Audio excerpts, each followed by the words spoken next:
The icy chill of the pool water sent a jolt through Karen, but it wasn't the temperature that truly shocked her. Her smug smile vanished, replaced by a look of utter bewilderment, then pure horror, as the sensation spread. It felt like 1,000 tiny needles, then a dull ache, then a throbbing pulse echoing through her very bones. She thrashed, her perfectly coiffed hair now a wild mess, her designer swimsuit clinging uncomfortably as she tried to scramble out of the pool. But her limbs felt heavy, unresponsive. A silent scream ripped through her, though no sound escaped her lips. What in the world was happening to her? And how could she have possibly known that this refreshing dip, a brazen act of defiance in my very own backyard, would turn into something so utterly, undeniably shocking? Before the Karen incident, our little cul-de-sac was a quiet haven. Oakwood Lane was the sort of place where kids rode bikes freely, neighbors shared lemonade on warm evenings, and the biggest drama was usually a misplaced package. My name is Alex, and my partner, Jamie, and I had moved into our dream home here just a year prior. It was a charming house with a sprawling backyard, the centerpiece of which was a sparkling, in-ground pool. We had spent countless weekends transforming our outdoor space into a little oasis, complete with string lights, comfortable loungers, and vibrant potted plants. We envisioned lazy summer days, barbecues with friends, and quiet evenings watching the stars. It was perfect. Our immediate neighbors were lovely. To our left lived the Millers, a sweet elderly couple who always had a kind word and fresh-baked cookies. To our right were the Rodriguezes, a lively family with 2 young children who quickly became friends with our golden retriever, Sunny. We felt truly blessed to be part of such a welcoming community. However, not everything in Oakwood Lane was sunshine and rainbows, especially once the new HOA president, a woman named Deborah, moved in. Deborah, who quickly earned the nickname HOA Karen among some of the less intimidated residents, had a rather stringent interpretation of the neighborhood rules. She was a recent transplant from a much stricter, master-planned community, and she seemed determined to bring her brand of order to our laid-back cul-de-sac. At first, her suggestions were minor. A polite note about leaving recycling bins out too long on Tuesday mornings. A friendly reminder about keeping garage doors closed.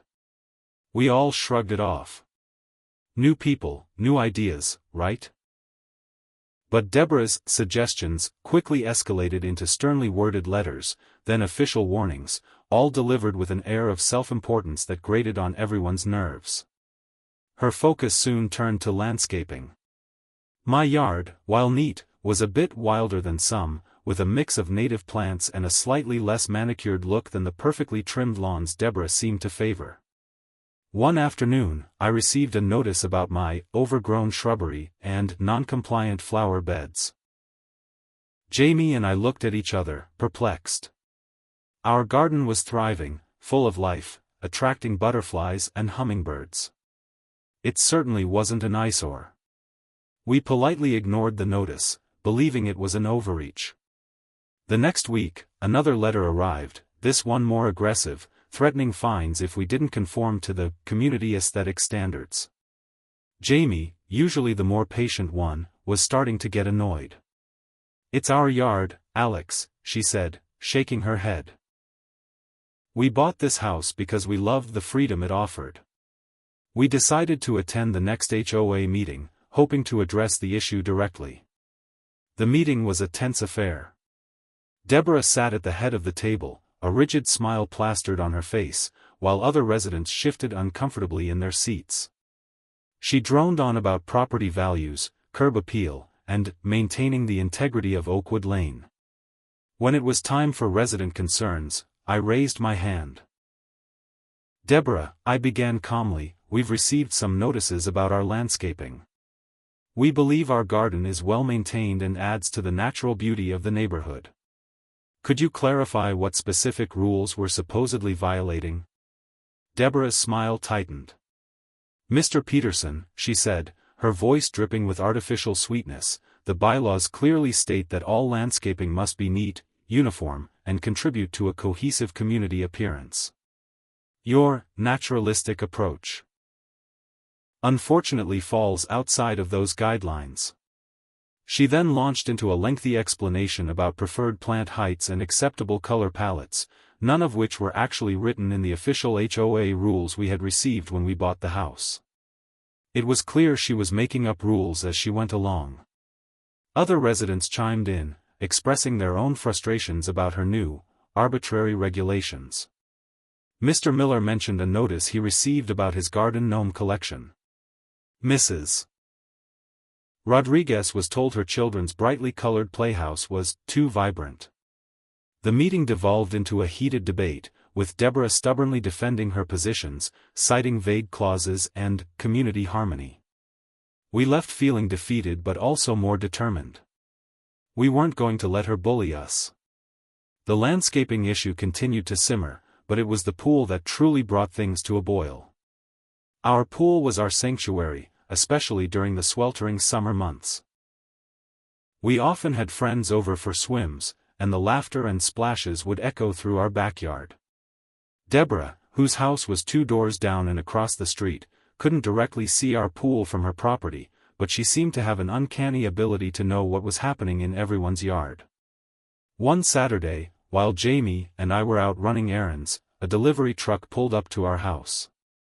It was a package from an online retailer, something Jamie had ordered.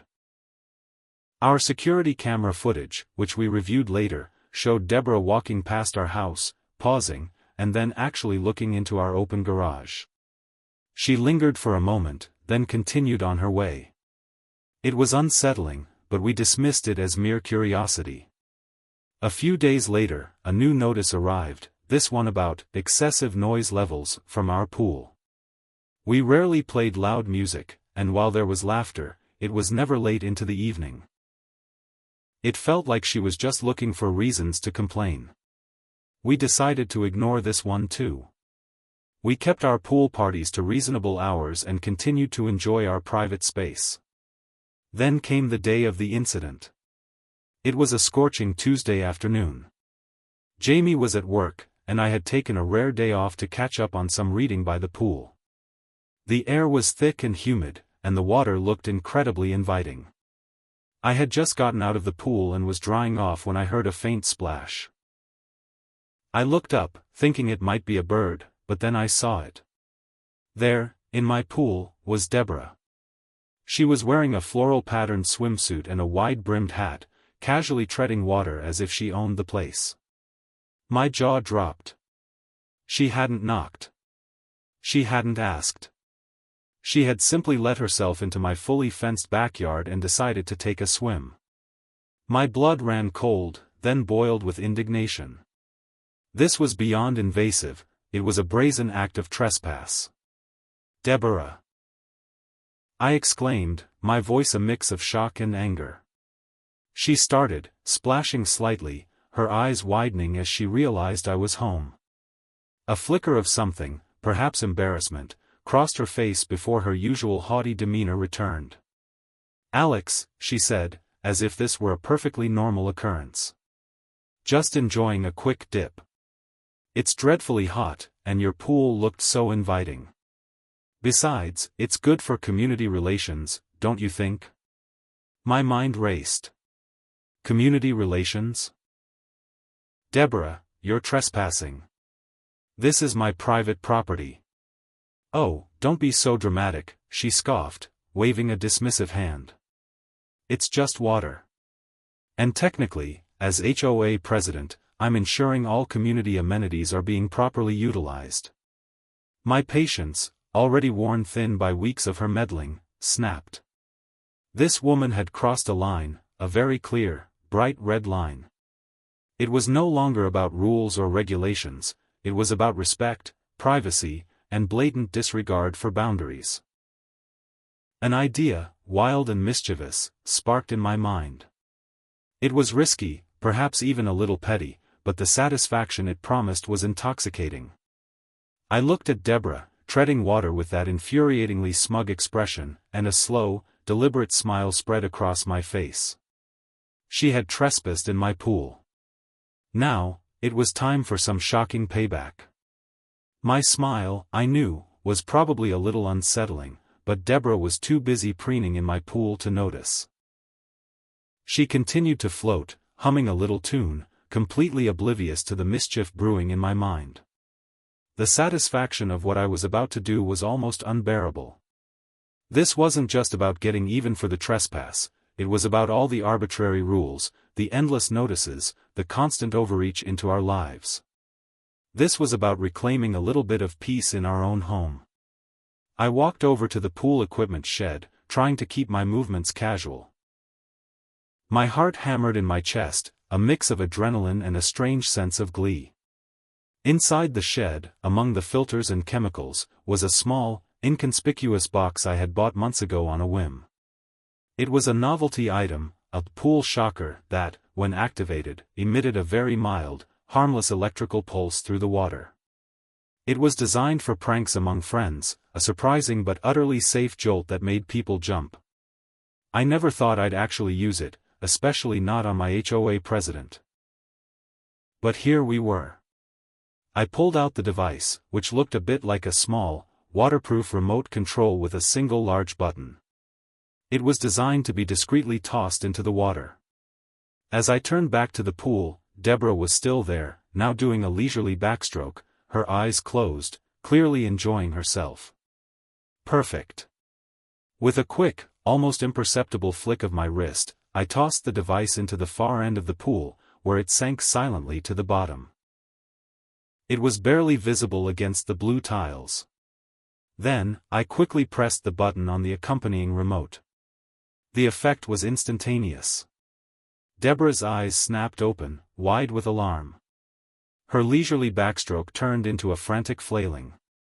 The jolt wasn't painful, but it was profoundly unexpected and deeply disorienting. It felt like her entire body was vibrating, a sensation she clearly didn't understand. She sputtered, trying to find her footing, her face contorting in confusion, then fear. She looked around wildly, as if expecting to see some monstrous creature in the water.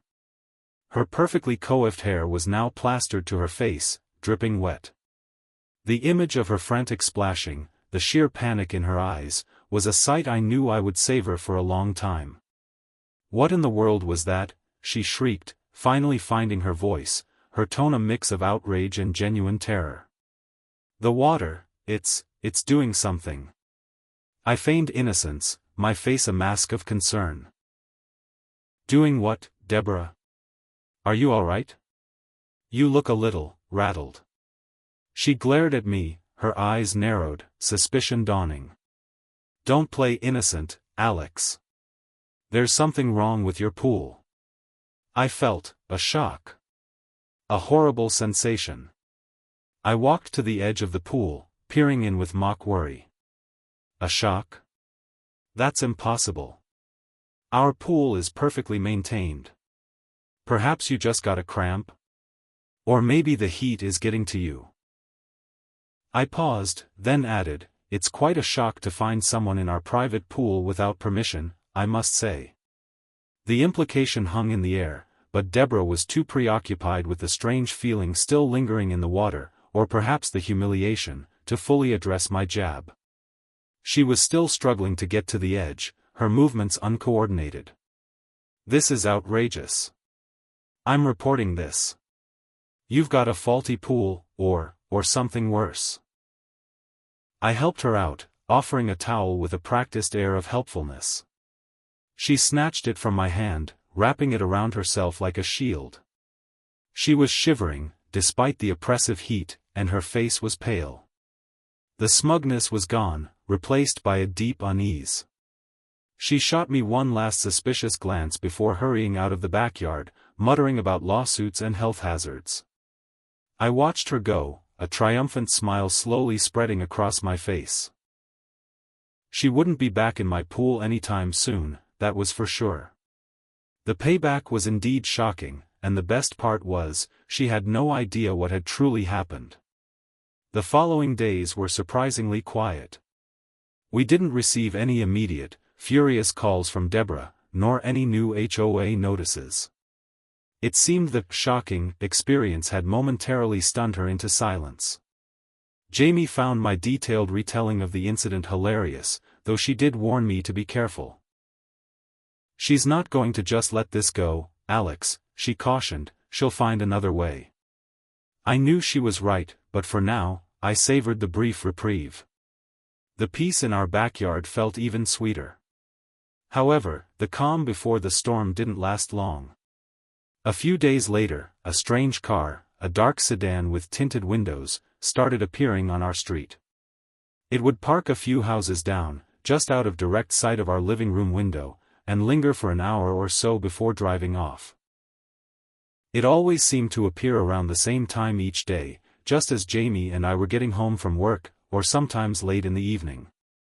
At first, we dismissed it as a delivery driver taking a break or someone visiting another neighbor. But the regularity of its presence, and the way it would subtly move if we stepped outside, started to feel unsettling. "Do you think it's Deborah?" Jamie whispered one evening, as we watched the car from behind our curtains.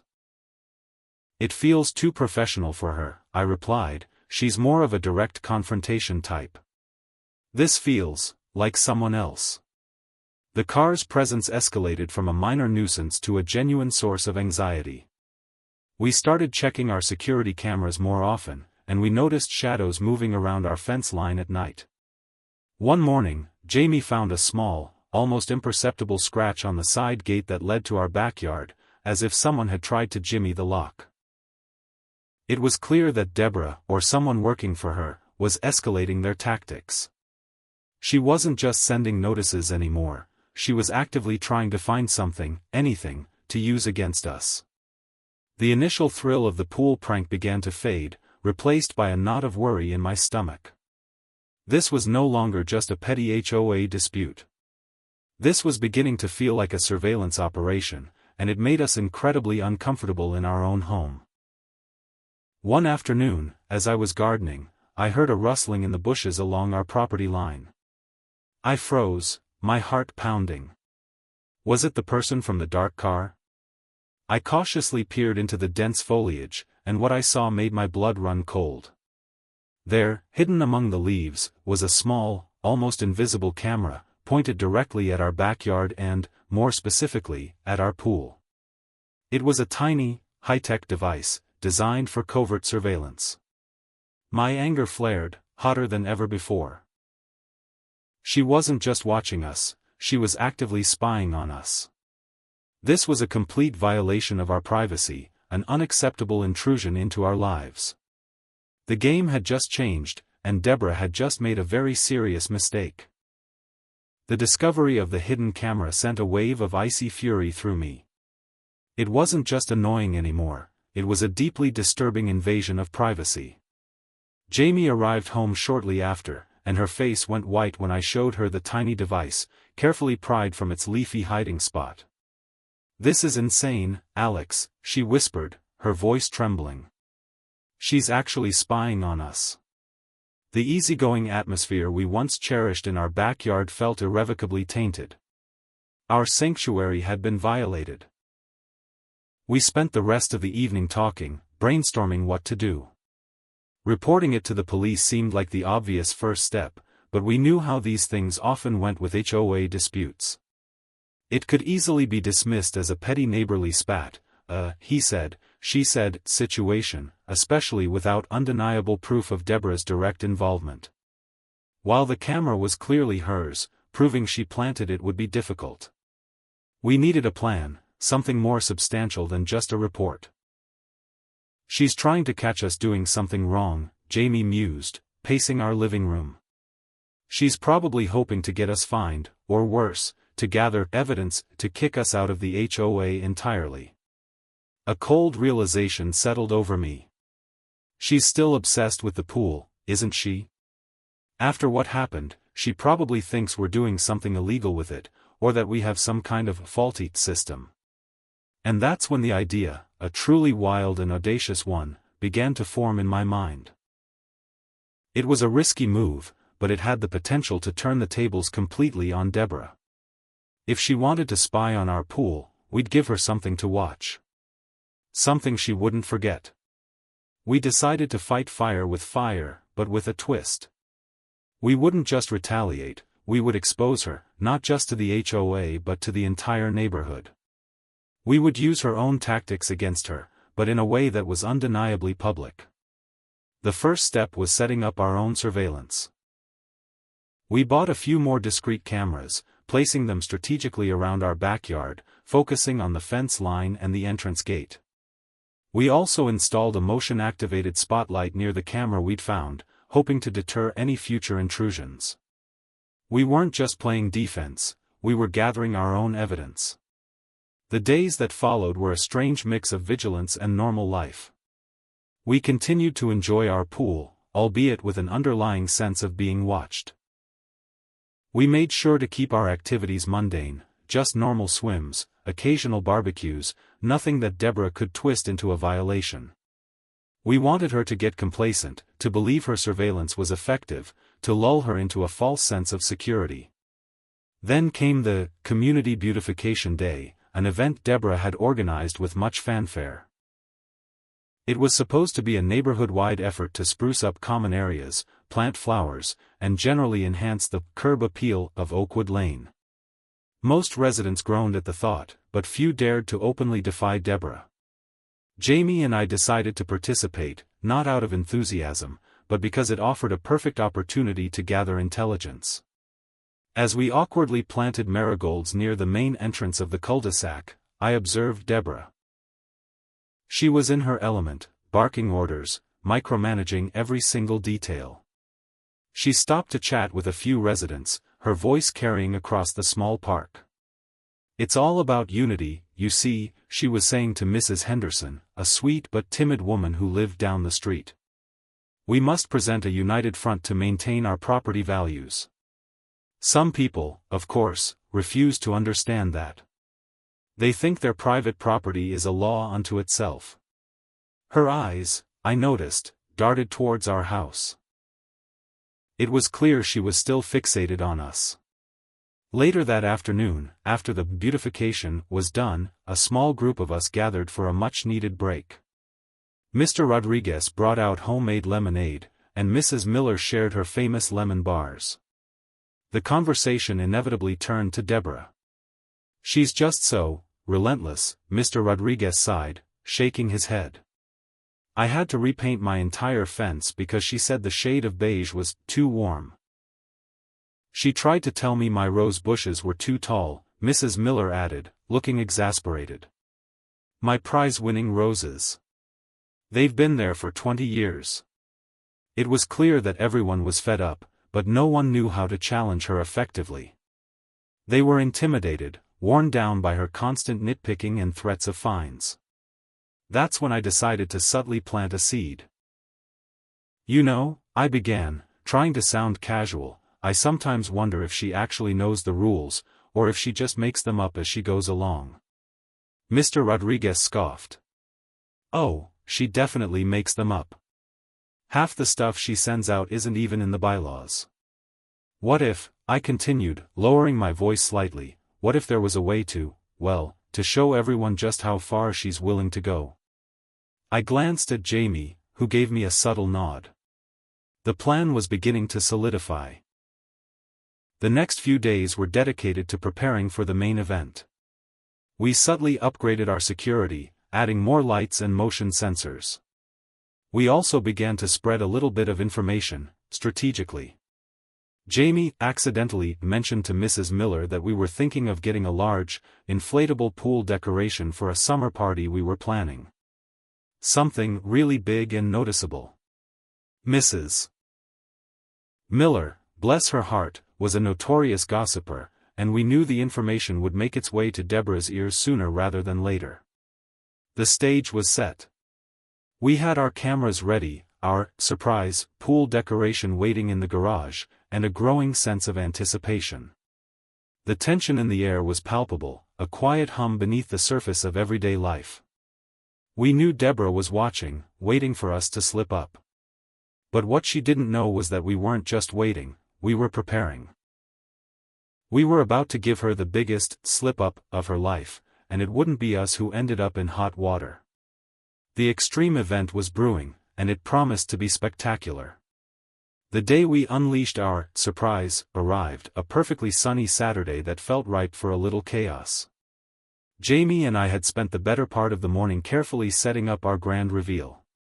We'd kept the inflatable a secret, even from our close neighbors, wanting the full impact to land squarely on Deborah. We had also double-checked our hidden cameras, ensuring they were all recording, capturing every angle of what was about to unfold. We wanted irrefutable evidence. The surprise was an enormous, inflatable unicorn, easily 20 feet long and 15 feet tall, designed to float majestically on the water. It was a kaleidoscope of rainbow colors, with a glittery horn and a perpetually smiling face. It was utterly ridiculous, completely over the top, and absolutely perfect for our plan. Getting it inflated and into the pool was a comical effort, involving a leaf blower, a lot of shouting, and several near tumbles into the water. But eventually, it was done, bobbing proudly in the center of our pool, sparkling under the morning sun. It was so large it practically filled the entire pool, leaving only a small perimeter of water visible. Anyone looking into our backyard from a distance would see nothing but a colossal, whimsical beast. As soon as the unicorn was settled, we retreated inside, pulling back the curtains just enough to observe. It wasn't long before we saw the telltale dark sedan creep down the street, parking in its usual surveillance spot. A few minutes later, we spotted a figure with binoculars, clearly Deborah, peering over the top of the fence from a strategic angle. She was looking for something, anything, to confirm her suspicions about our faulty pool. And what she saw was probably beyond her wildest expectations. We watched, barely suppressing our laughter, as Deborah's head snapped back. We could almost feel her brain trying to process the sight of the giant rainbow unicorn. She lowered her binoculars, then raised them again, as if to confirm that her eyes weren't playing tricks on her. We imagined her muttering, probably something about eyesores, and community standards, and childish displays. The thought of her indignation, the sheer unadulterated annoyance she must have been feeling, was immensely satisfying. The unicorn was a harmless, whimsical, yet undeniably provocative middle finger to her rigid control. The immediate reaction was even better than we anticipated. Within an hour, our doorbell rang. It was Deborah, of course, her face a mask of barely contained fury, her eyes wide with disbelief. She stood on our porch, hands on her hips, practically vibrating with indignation. "Mr. Peterson. Mrs. Peterson," she declared, her voice shrill. "What in the name of all that is decent is that in your backyard?" She gestured wildly towards the pool, as if the unicorn itself was an affront to humanity. "Oh, you mean Sparkles?" I said, adopting my most innocent voice. "That's just our new pool float. Isn't he magnificent? We thought he'd bring a bit of joy to the neighborhood." "Joy?" Deborah practically sputtered. "That monstrosity is a blight. It's a violation of common decency. It's blocking the view. It's unprofessional." Jamie stepped forward, her voice calm and measured. "Deborah, there's nothing in the HOA bylaws about inflatable pool decorations. And as you can see, our pool is perfectly functional. Sparkles is just adding a bit of character." She then added, with a sweet, almost angelic smile, "We do try to bring joy to the neighborhood, after all." Deborah was speechless, though not for long. She pivoted, her eyes narrowing. "And what about the camera, Mr. Peterson? What about the camera you found near your fence line?" The sudden shift in topic was jarring, but we were ready for it. She was trying to corner us, to regain control of the conversation by bringing up her alleged evidence. "Ah, yes, the camera," I said, picking up a small, empty bird feeder from our porch table, pretending to examine it. "We found that little device. Quite peculiar, isn't it? It was pointed directly at our pool. We're still trying to figure out who would leave something like that on our property. Such an invasion of privacy, wouldn't you agree, Deborah?" I met her gaze, holding it steady. The implication was clear: we know it was you, and we have it. A flicker of panic crossed Deborah's face, quickly replaced by a stony expression. "I have no idea what you're talking about," she said, her voice a little too stiff. "Perhaps you should be more careful with your property." She then spun on her heel and marched away, muttering darkly about fines and legal action. We knew she was rattled. The unicorn, coupled with the revelation that we had found her camera, had thrown her completely off balance. The public display of the unicorn was the extreme event that would set the next stage of our plan in motion. Over the next few days, the unicorn became a local legend. Kids from the neighborhood would bike past our house, pointing and giggling. Even some adults would slow down their cars to get a better look. It brought smiles, and that was exactly what we wanted. It was a harmless act of defiance, a visual representation of our refusal to be bullied. However, the calm was short-lived, as expected. Deborah wasn't one to back down, and the humiliation of the unicorn, coupled with the camera discovery, only fueled her determination. Jamie and I noticed an increase in suspicious activity around our house. The dark sedan was back, more frequently now. We saw figures lingering near the end of our street late at night. One evening, our outdoor lights flickered inexplicably, and we found a loose wire in the junction box, almost as if someone had tried to tamper with it. It was clear she was escalating her surveillance, and perhaps even moving into more direct forms of harassment. Then came the new, truly alarming development. One morning, as Jamie was leaving for work, she noticed something odd in our mailbox. It wasn't just bills or junk mail. Tucked neatly inside was a plain, unmarked envelope. Inside, there was no letter, no formal notice. Instead, there was a single, grainy photograph. It was a picture of our backyard, taken at night, with the silhouette of the enormous unicorn clearly visible in the pool. But that wasn't what sent a shiver down our spines. What unsettled us was the small, handwritten note scrawled on the back of the photo. In messy, block letters, it simply read, "This is only the beginning. You will conform." The message was chilling. It wasn't just a threat, it was a promise. This was no longer just about HOA rules or a pool prank. This was personal, and Deborah was clearly willing to go to extreme lengths to get her way. The stakes had just been raised significantly, and we knew we had to be prepared for whatever shocking event she had planned next. The grainy photo and the chilling note were a stark escalation. Jamie and I sat at the kitchen table, staring at the flimsy piece of paper, the silence in the room heavy with unspoken worry. It was one thing to deal with petty HOA rules, another entirely to face veiled threats and what felt like outright intimidation. The shocking payback had certainly gotten Deborah's attention, but it had also, perhaps, made her even more determined. "This is getting out of hand, Alex," Jamie said, her voice quiet. "She's not just a nuisance anymore. This feels dangerous."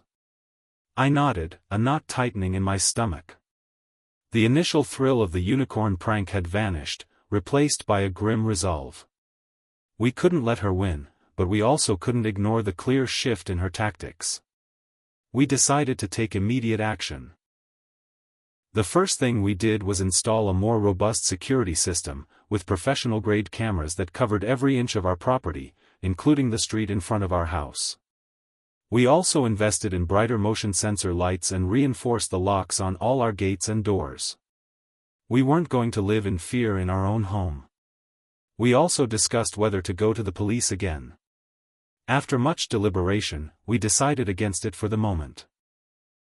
We still lacked a smoking gun directly linking Deborah to the threatening note, and we feared that involving law enforcement too early might only provoke her further, without providing us with any real protection. We needed irrefutable proof, something that would leave no doubt about her actions. In the meantime, life on Oakwood Lane felt subtly different. The neighbors, who had initially been amused by our giant unicorn, which, by the way, we left proudly floating in the pool, now seemed more wary. Mrs. Miller stopped by one afternoon, ostensibly to drop off some freshly baked cookies, but her eyes kept darting around our backyard. "Deborah's been talking," she murmured, lowering her voice. "She's telling everyone you're a nuisance and a threat to property values. She even said your house might be under surveillance by the HOA for violations." It was clear Deborah was waging a smear campaign, trying to turn the neighborhood against us. This, more than the physical threats, truly stung. We had worked hard to build good relationships with our neighbors, and the idea of them believing Deborah's lies was disheartening. We knew we had to find a way to expose her not just to us, but to the entire community. One evening, as I was reviewing the new security footage, I saw something that made my blood run cold. It was late, around 2 a.m. The motion sensor light near our front gate had activated, and in the grainy black and white footage, I saw a figure, cloaked and moving swiftly, spray painting something on our mailbox. The figure was too blurry to identify clearly, but their movements were purposeful, quick, and almost practiced. I paused the footage, zooming in on the mailbox. Scrawled across it in bright red spray paint, were the words, "Conform or leave." My stomach dropped. This wasn't just a veiled threat anymore. It was an open act of vandalism, a direct assault on our property. Jamie rushed over, her gasp echoing in the quiet room as she saw the image. "Oh my God, Alex," she whispered, her face pale. "She's really doing this." The next morning, we woke up to the unmistakable sight of the bright red message glaring from our mailbox. It was a shocking display of aggression, designed to intimidate not just us, but anyone who passed by. We immediately called the police, and this time, with the clear evidence of vandalism and the escalating threats, they took it seriously. An officer came to our house, took statements, and photographed the damage. He acknowledged the previous reports of the dark sedan and the camera, assuring us they would look into it. He advised us to install more cameras, which we already had, and to be vigilant. While the police investigation began, Jamie and I knew we couldn't just wait. We had to act, and we had to act decisively. The vandalism had pushed us past the point of simply defending ourselves. It was time to go on the offensive, to use the evidence we had been meticulously gathering. Our cameras had been recording everything. We had footage of the dark sedan, clear images of the person with binoculars near our fence line, and even a slightly clearer, though still not perfect, shot of the figure spray painting our mailbox, their distinct gait and build. We began to piece together a narrative, a compelling story of harassment and intimidation. We knew our neighbors were feeling the pressure from Deborah too. The vandalism was a public act, visible to everyone, and it was the perfect opportunity to rally the community. We decided to call for an emergency HOA meeting, citing urgent community safety concerns and potential misuse of HOA authority. We circulated a flyer, careful to avoid direct accusations but hinting at serious issues that needed to be addressed. We didn't mention Deborah by name, but everyone knew what, or rather who, we were talking about. The flyer worked. The vandalism had shocked many residents, and the vague but urgent tone of our meeting notice fueled their curiosity and concern. People were tired of Deborah's antics, but they needed a push, a clear reason to stand up to her. We were providing that reason. As the day of the emergency meeting approached, the tension on Oakwood Lane reached a fever pitch. Deborah, sensing our move, started her own counter-campaign, sending out emails dismissing our meeting as unnecessary and disruptive. She tried to portray us as rabble-rousers, as troublemakers trying to destabilize the peaceful community. But her words fell on increasingly deaf ears.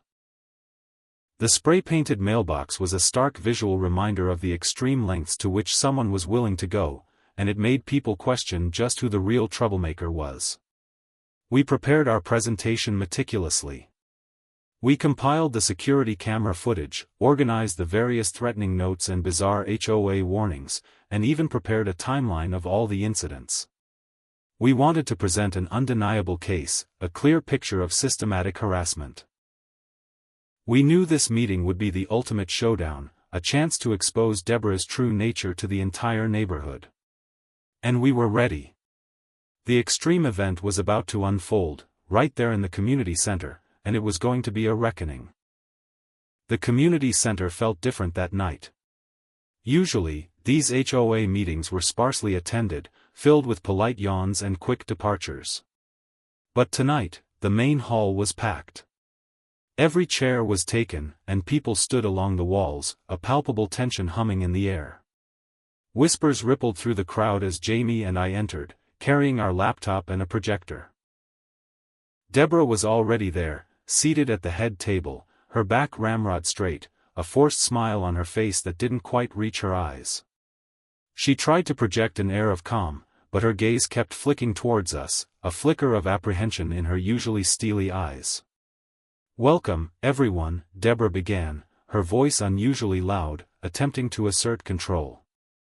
"I understand there's been some confusion about tonight's emergency meeting. As your dedicated HOA president, I assure you all concerns can be addressed through proper channels." She then launched into a long, rambling speech about community harmony and following procedures, clearly trying to run out the clock and avoid the real issue. But the crowd was restless. Someone coughed loudly. Another person shifted impatiently. After what felt like an eternity, Mr. Rodriguez stood up. "Deborah," he interrupted, his voice firm, "we're here about the vandalism. And the constant harassment some of us have been facing. Alex and Jamie called this meeting for a reason. Let's hear them out." A murmur of agreement spread through the room. Deborah's forced smile faltered. She shot us a venomous glare, but she knew she couldn't silence the room. "Very well," she conceded, "Mr. and Mrs. Peterson, you have the floor. But please, keep it respectful and factual." I walked to the front of the room, Jamie by my side. My heart was pounding, but beneath the fear was a surge of determination. This was it. I took a deep breath and began. "Good evening, everyone. As you know, our mailbox was recently vandalized. This wasn't an isolated incident. For months, Jamie and I, and perhaps some of you, have been subjected to escalating harassment from our HOA president, Deborah." A collective gasp went through the room. Deborah immediately jumped to her feet. "Outrageous. Slander. I demand you retract that statement, Mr. Peterson." "Please, Deborah, let him speak," Mrs. Miller said, surprising everyone with her newfound assertiveness. She looked at us, her eyes encouraging. I nodded at Mrs. Miller and continued, my voice gaining strength. "We have experienced arbitrary rule enforcement, veiled threats, and direct trespass onto our property. We even found a hidden camera, pointed at our backyard." I paused, letting that sink in. Then, Jamie hit a button on the laptop, and the projector flared to life, displaying a clear image of the tiny, almost invisible camera. "This was found in our bushes," I stated, the murmurs growing louder. Next, we showed the image of the threatening note. Then, the undeniable evidence, the security camera footage from the night of the vandalism. The blurry figure appeared on the screen, moving swiftly, spray-painting the words, "Conform or leave," on our mailbox. The room fell silent, everyone riveted to the screen. "We also have footage," Jamie announced, her voice clear and strong, of a dark sedan, repeatedly parking on our street, clearly conducting surveillance. "And while the individual in this footage is difficult to identify, we believe it's no coincidence that this activity began shortly after our incident, involving a certain individual and our pool." The implication hung heavy in the air, connecting all the dots back to Deborah. The projector then switched to a new clip. This footage was from earlier that very day, recorded by one of our newly installed cameras. It showed Deborah, dressed in a distinctive jacket, walking casually down the street. As she passed our house, she paused, glanced around furtively, and then, with a quick, almost imperceptible flick of her wrist, tossed something small and dark towards our lawn. The camera caught the item glinting in the sun as it landed. The next shot was a close-up, and there it was, a small, almost perfectly camouflaged packet of weed killer. It was exactly the same type that had inexplicably appeared on Mr. Miller's prize-winning roses last week, causing them to wilt and die. The gasps this time were louder, more shocked. People started whispering furiously. Deborah's face, which had been pale with anger, now drained of all color. Her mouth opened and closed, but no sound came out. And finally, I said, my voice cutting through the rising clamor, we have one more piece of evidence. Something that happened just moments ago, right before this meeting. Jamie played another clip. This one was from the camera we'd installed near the community center's back entrance. It showed Deborah, just minutes before the meeting started, stepping out of her dark sedan.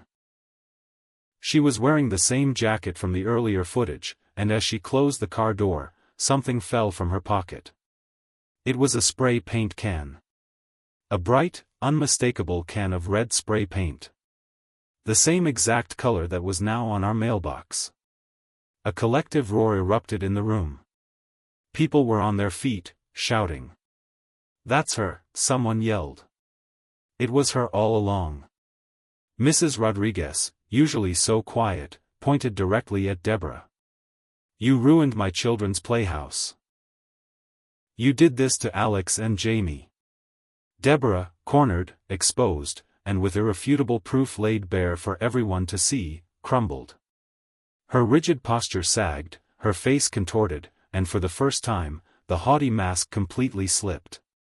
She looked like a trapped animal, stripped of all her power. She stammered, trying to deny it, but her words were lost in the shouts and accusations from the enraged residents. "This is unacceptable," Mr. Miller declared, his voice shaking with righteous anger.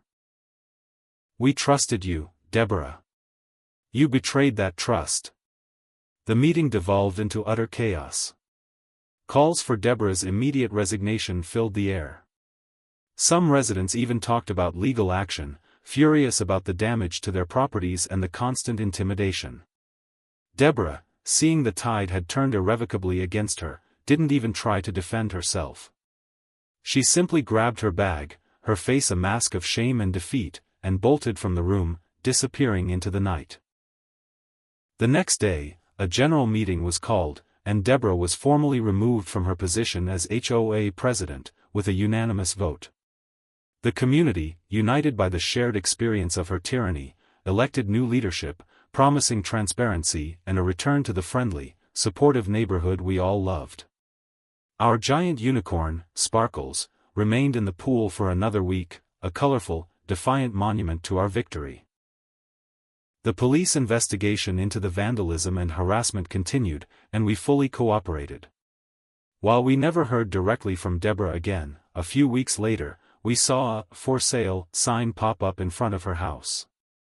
It was clear she couldn't face living in a community she had so thoroughly alienated. Our home felt like a sanctuary once more, the fear replaced by a renewed sense of peace and belonging. The shocking payback had not only rid us of an intrusive HOA president but had also sparked something more profound, a rekindling of community spirit and a powerful lesson about standing up for what's right, even when it feels daunting. Sometimes, a little mischief, backed by undeniable truth, is all it takes to bring shocking justice.